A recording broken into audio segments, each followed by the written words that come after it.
Every single business leader knows that if you want to grow, you have to create new offerings, right? It's how you stay in the game, how you meet your customers' ever-changing needs, and sometimes how you create demand that never even existed before.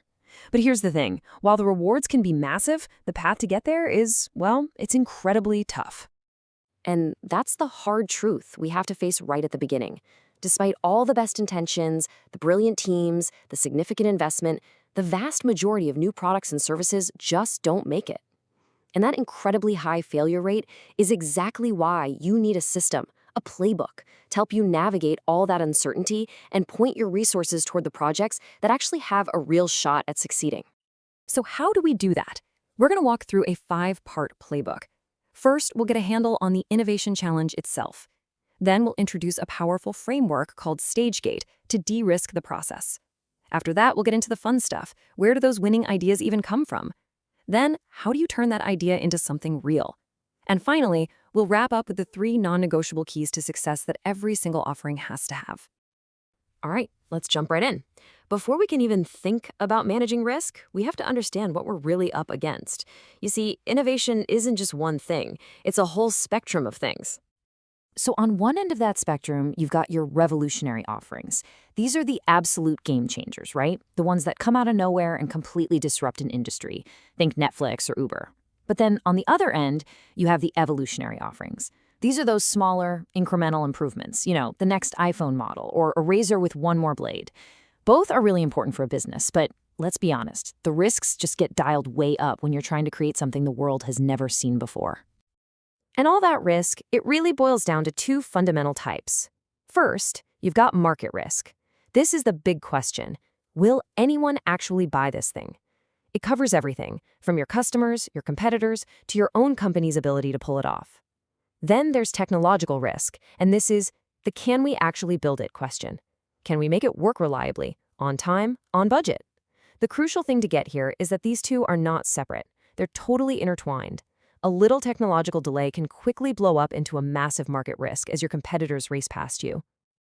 Okay, so given these huge stakes, you can't just cross your fingers and hope for the best. You absolutely need a process. And one of the most effective frameworks out there for managing all this uncertainty is what's known as the StageGate approach. So this process breaks the whole development journey down into 5 clear stages. But the real magic isn't actually in the stages themselves, it's in the gates that stand between them. Think of each gate as a mandatory checkpoint. It forces the team to stop, to take a breath, and to prove the concept's viability with cold, hard evidence before they earn the right to get more funding and more time. It's a system that's literally designed to kill bad ideas early, before they turn into these huge, expensive failures. But, and this is so important, it's not a straight line from A to B. That's not how the real world works. Development is messy. It's really more of an iterative loop of learning and adapting as you go. Sometimes that just means making small tactical adjustments. We call those realignments. But other times it demands something much bigger, a pivot, a fundamental change to your entire strategy. And there's no better example of the power of a pivot than this. There was a company called The Point, and it started out as a social fundraising platform. The problem was, it just wasn't working. It wasn't getting any traction. But the founders noticed something interesting. A small group of users was hacking their tipping point feature to organize group discounts. They grabbed onto that one little insight, pivoted their entire business model to focus on vendors and group deals, and, well, they became Groupon. That pivot was everything. So, if this whole process is about adapting and iterating, where does that first spark even come from? Let's dial it back to stage 1, the idea. Breakthroughs don't just appear out of thin air. They usually come from one of 2 very different paths. You've got the top-down or market-driven approach. This starts with a problem. You identify a real, unmet customer need, and then you go out and create an invention to solve it. A perfect example is Apple. They saw a need for an easy, simple way to carry 1,000 songs in your pocket, and then they created the iPod. The bottom-up approach is the complete opposite. It starts with an invention, often by complete accident, that's then looking for a problem to solve. And the classic story here is, of course, Post-it notes, which came from a failed attempt to make a super strong adhesive. Now, no matter where the idea comes from, its real potential is defined by one critical question. What kind of value are you actually creating for the customer? Are you a problem-solving offering, basically a painkiller for a real customer headache? Or are you an experience-enhancing offering, which is more like a vitamin that just improves something that's already kind of fine? This distinction is absolutely crucial because painkillers get adopted way, way faster than vitamins. An idea is just a thought, right? It's an abstraction. The very next step in de-risking this whole process is to make that idea tangible, to turn a thought into a real concept that people can actually test and validate. And that's where the prototype comes in. A prototype is just a scaled-down version of your offering. It could be anything: a simple sketch on a napkin, a clickable wireframe, a clunky but working model. The goal here is not perfection. The goal is learning.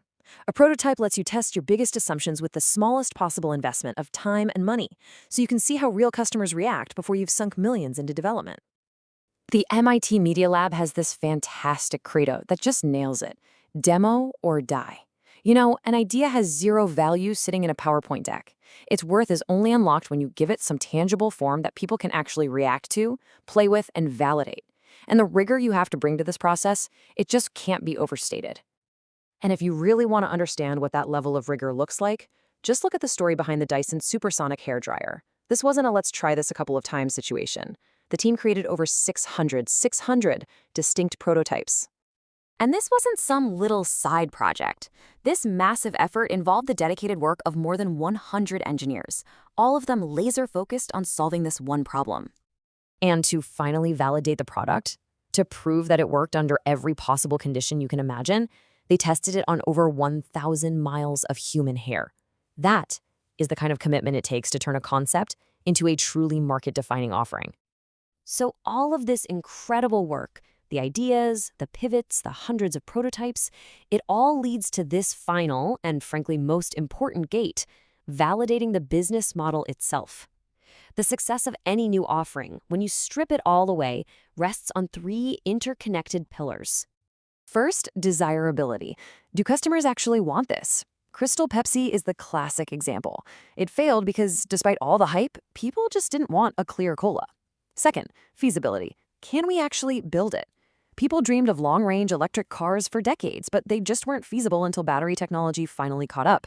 And third, viability. Can this thing actually make money for the company? Pets.com was a household name, but it went bankrupt because its business model was a disaster. It literally lost money on almost every sale. If you were missing even one of these three, the whole thing is doomed. So, as you look at your next big idea, this is the one question you have to ask. It's not about finding one thing that works. Your idea has to clear all three of these hurdles. Because real, lasting success doesn't just live in what customers want, or what your engineers can build, or what the spreadsheet says might be profitable. True success is found only at the intersection of all three.